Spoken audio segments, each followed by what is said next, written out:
Can you hear me? Yes. Can you hear me? I can hear you. I can see you. Yes. Yes. Okay, I'm sorry. It's very complicated to do. Just 1 second. Hold on. Oh, Yeah. All right. How are you? I'm great. Now I'm great. Now that I see you and everything worked out, you know, technical issues are quite a struggle sometimes, but I'm really happy that you. Yeah.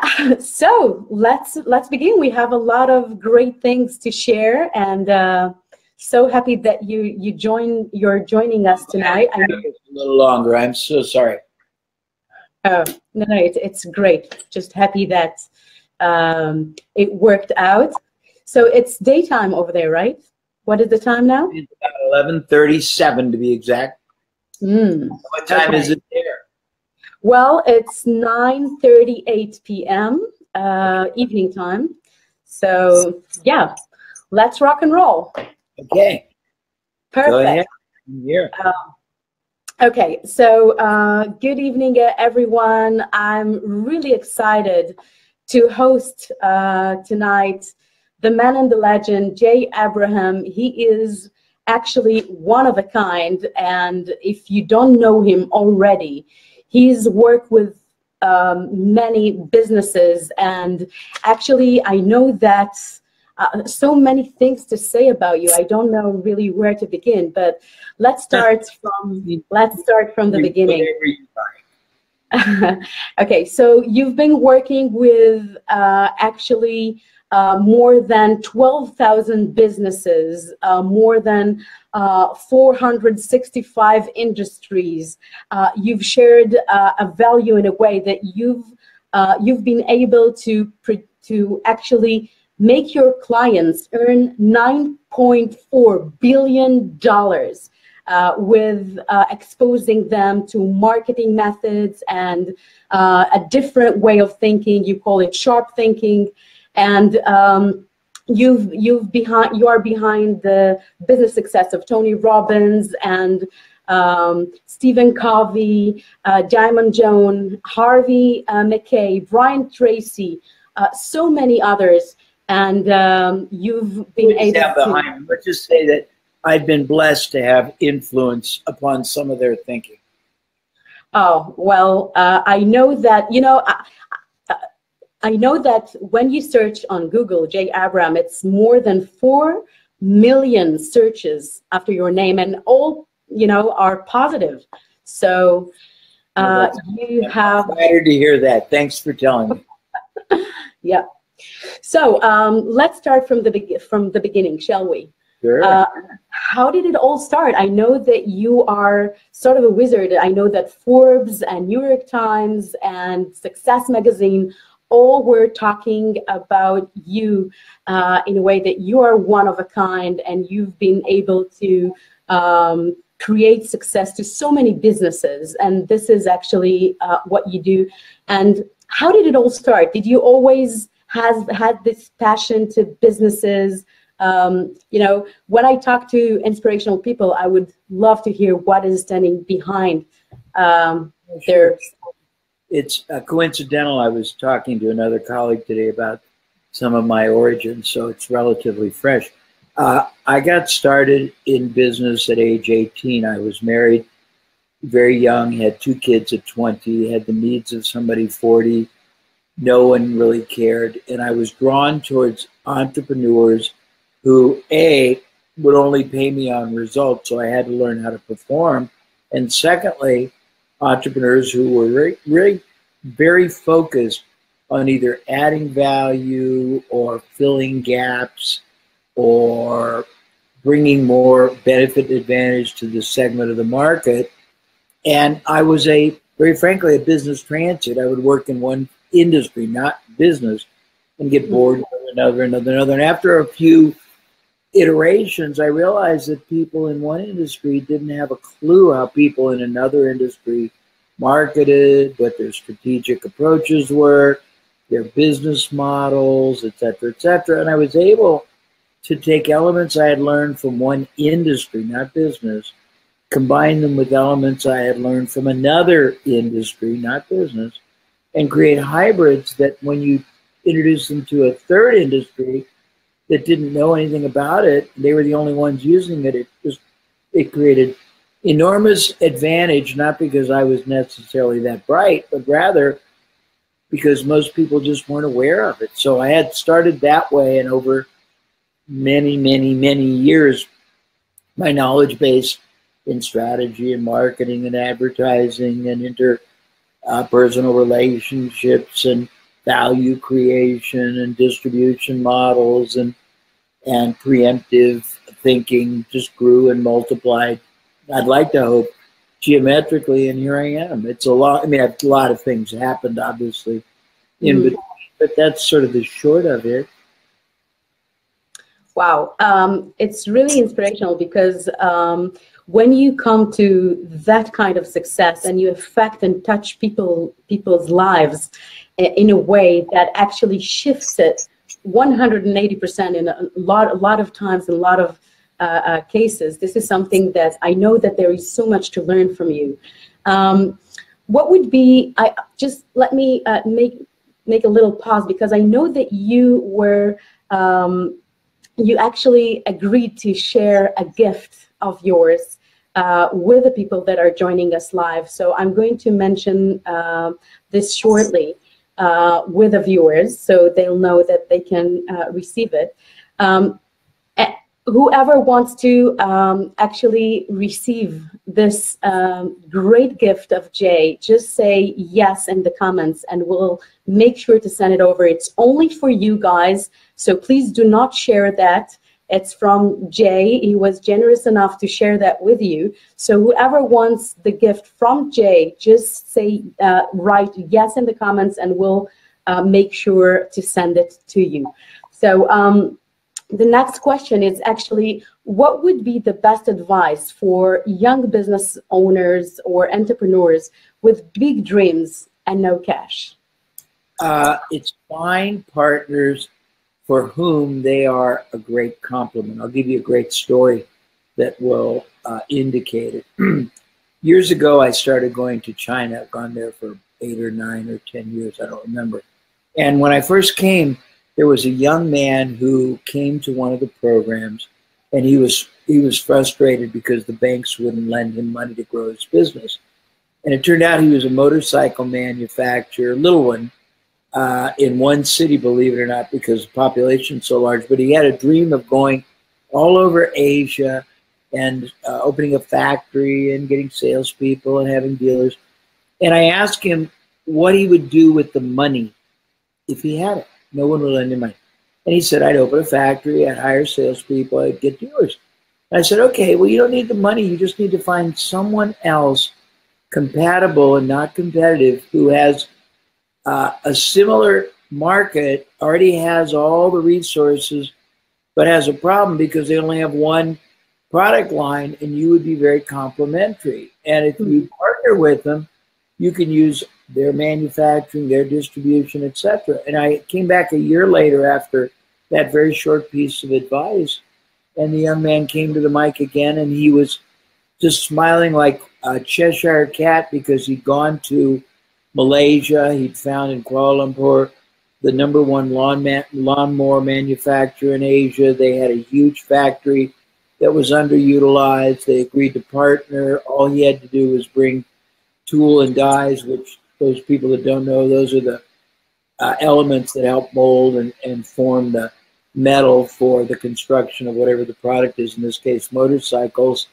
And they already had hundreds of salespeople. They were in 8 countries. They had thousands of dealers. And he said in their first year together as a partnership, they split $10 million of profit.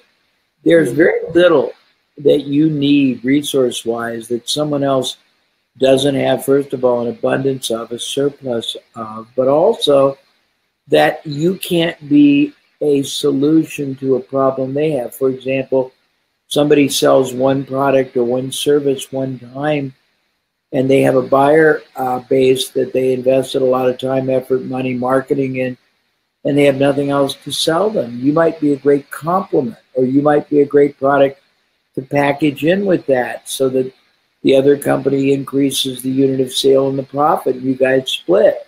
or you might be a great entry-level product for that company, or a product they can offer if their prospects don't buy.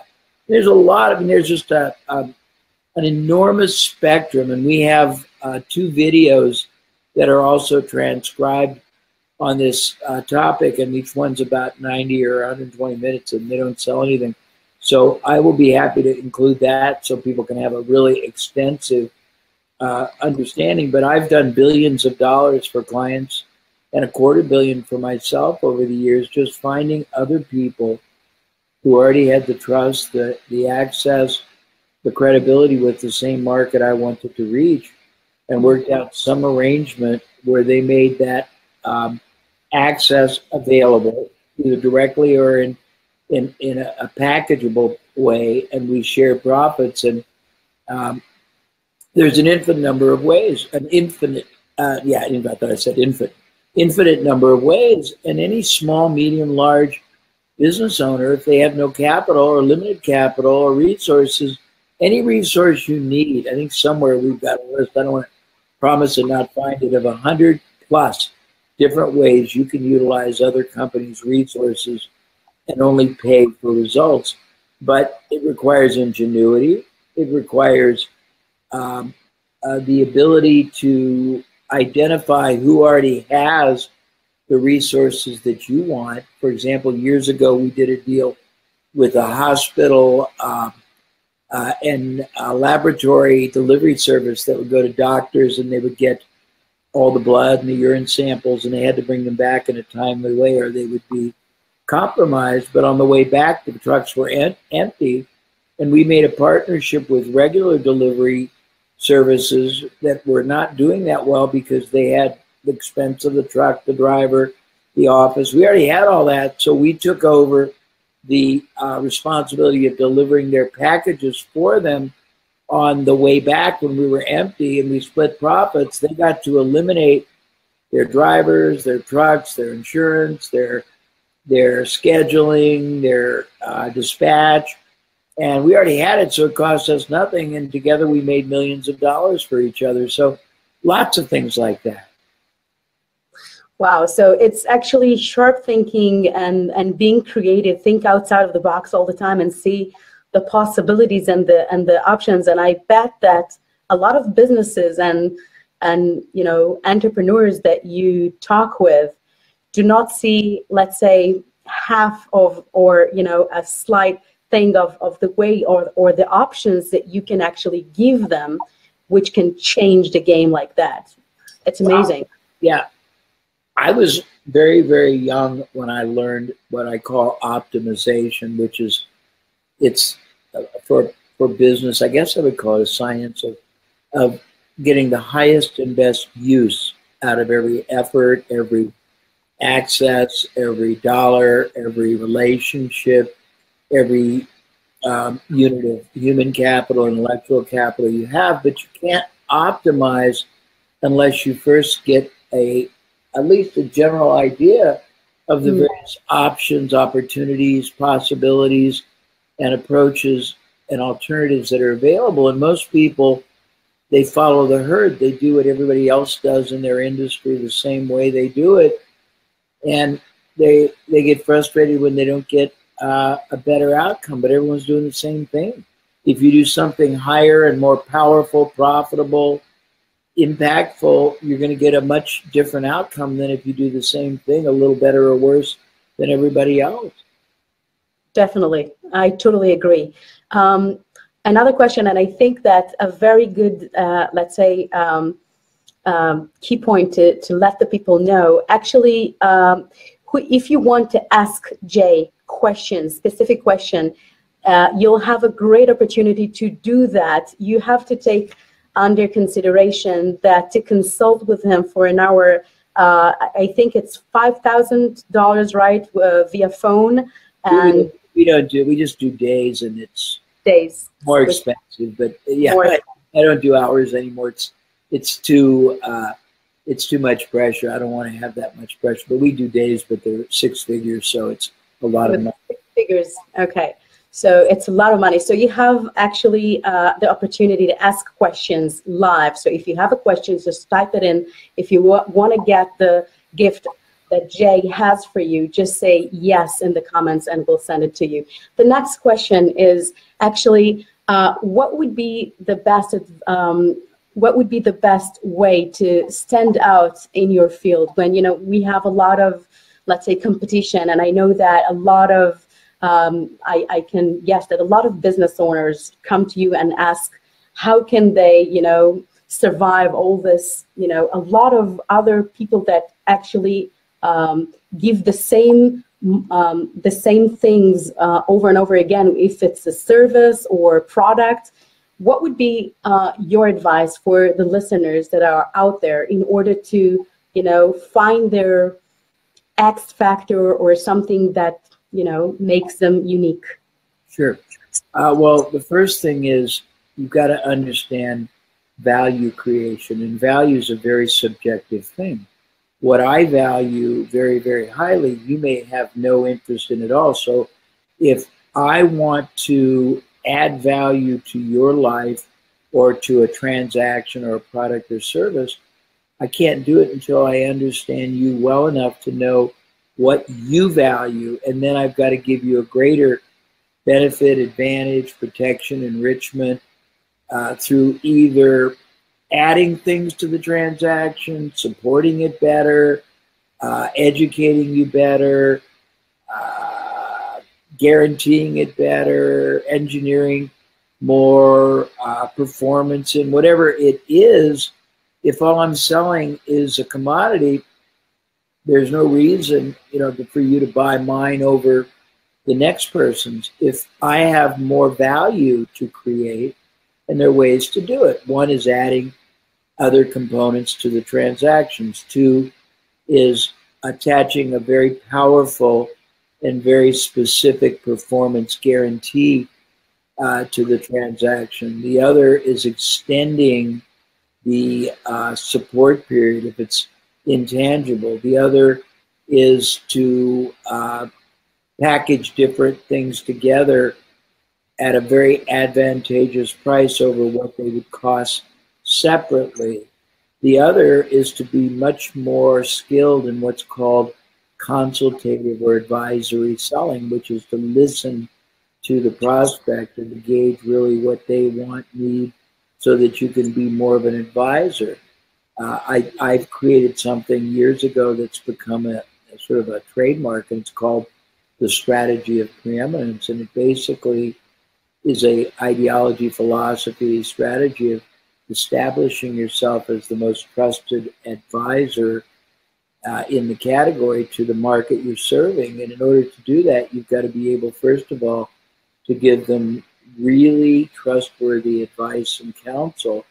And that means not letting somebody buy more than they should or less than they should, in less quantity, quality combination than they should, and in less frequency than they should. It means being able to express to them in very clear-cut verbiage what they're trying to get closer to and getting away from. It means distinguishing yourself in their mind in a way where you show that you appreciate, you understand, you recognize and respect whatever their life view is. And that's all done in different marketing approaches. But if you start out just saying, I want to sell, and you have no advantage and you're not willing to create an advantage, you're lucky. You know, maybe you have a good location, maybe you got a nice personality. By the way, there is research, and I don't know if you and I talked about it, the ability to create greater trust can triple your sales. The ability to establish more fascination in your people that they deal with, if it's a interaction that way and not online, can increase 100%. You can get more, you can get up to 5 times more productivity out of your team. There's a lot of soft skills that people you're teaching, and I'm curious because I've been thinking a lot about your topic, and I have a mental construct of what I think it should be, and I have a feeling that my thinking is probably different than yours. So offline sometime we'll talk about it, because I think I can even expand it for you, because I thought I was explaining what I thought it should be, not what it is, but it should be, to a colleague the other day, and it was pretty fascinating. But I think you've got to be able to really, one of the keys is most people in business fall in love with either the freedom of being an entrepreneur or the product they're involved in or the company they're building, when in fact what you need to fall in love with are the clients you're serving and how you're making their life better, even if you're selling ice cream, and for 15 minutes you're allowing a stressed out adult to go back in time and relive his or her childhood and have a 5-minute reprieve from the stress. But you have to be able to really be externally focused and be very respectfully empathic and joyously really love the people you're dealing with. If you have what's the word I want to use? Not just resentment, but contemptuous disdain for something that is really the life force of your business, it can't possibly produce an optimal outcome. You also have to be very, very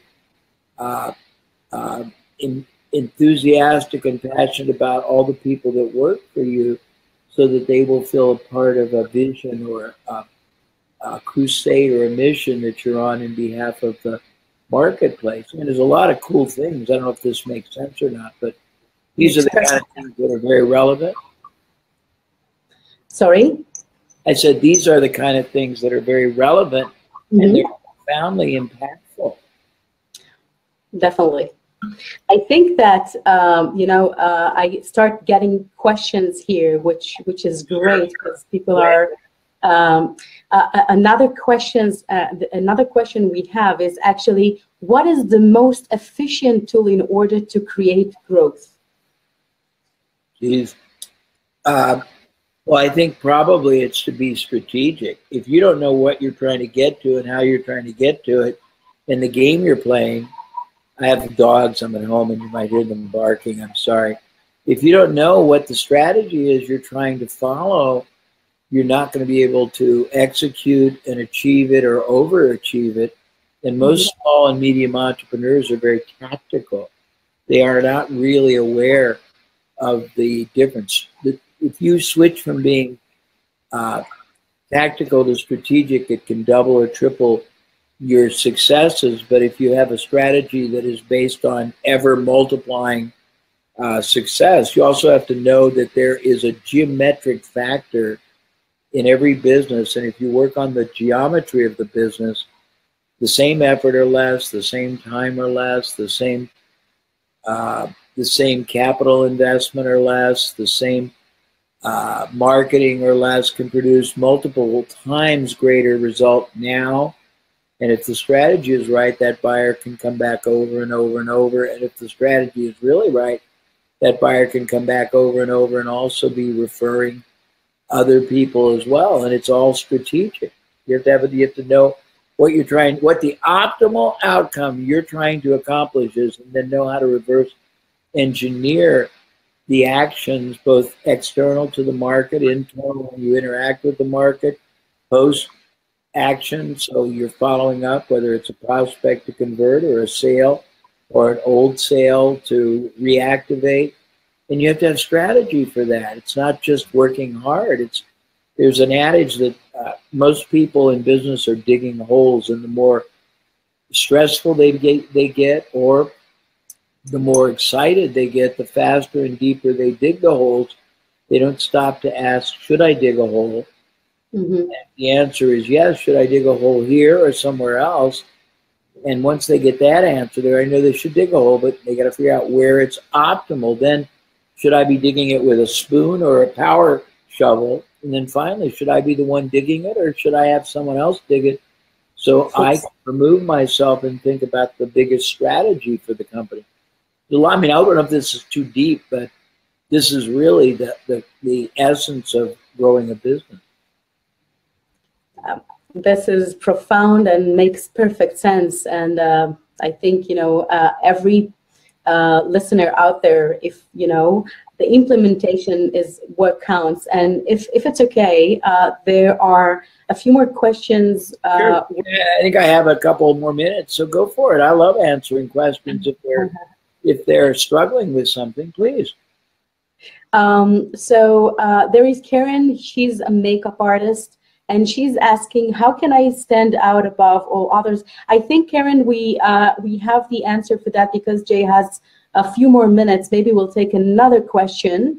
What is actually the secret, the main factor that you see repeating itself in successful businesses worldwide? I know that you have a lot of experience. You've worked with a lot of businesses out there. What is actually the main secret ingredient that you notice that makes them successful? I think the biggest one, there's a dyad. There's two together, and one is really passionate, outsized, fanatical commitment to doing whatever it is your product, service, company does in a far greater way, outcome-wise, for the buyer. That's first. And then secondly is an open-mindedness to very continuously examine, evaluate, and embrace alternative ways of thinking. You talk about consequential thinking. Mm-hmm. I talk about funnel vision versus tunnel vision. I talk about critical strategic thinking. I talk about things like that. And I think the more rigid you are, the less successful you will become. However, rigidity can be very good if you stay focused. Some very high percentage of entrepreneurs worldwide that are successful are ADD, ADHD, and they have to work very hard to stay on one point. I have that same problem. So if you can stay on point, that's great. But if you're too rigid in your openness or your lack of openness to embrace alternative ways of reaching markets, offering products, adding value, you're going to limit dramatically your opportunities. Thank you so much. I would like to thank you so much for your time. I know that there is some kind of tech problems with them. I cannot hear you, but we tried our best. So I would like to thank you very much for being here with us tonight. And thank you for your time and for the great value that you provide worldwide. And I know that you do it with a lot of passion and a lot of value. So I would like to thank you in the name of all the listeners and actually let you know for the last time, Jay was generous enough to provide a special gift of his in order for you to take your business to the next level. So if you want to receive Jay's gift to you, just say yes in the comments. This is only for you. Please do not share this with anyone. This is only for the ones that are with us live. So you are more than welcome. Thank you so much, Jay. Thank you. And we will talk soon. All right. And bye. Good night and Chag Sameach. Bye. Bye-bye.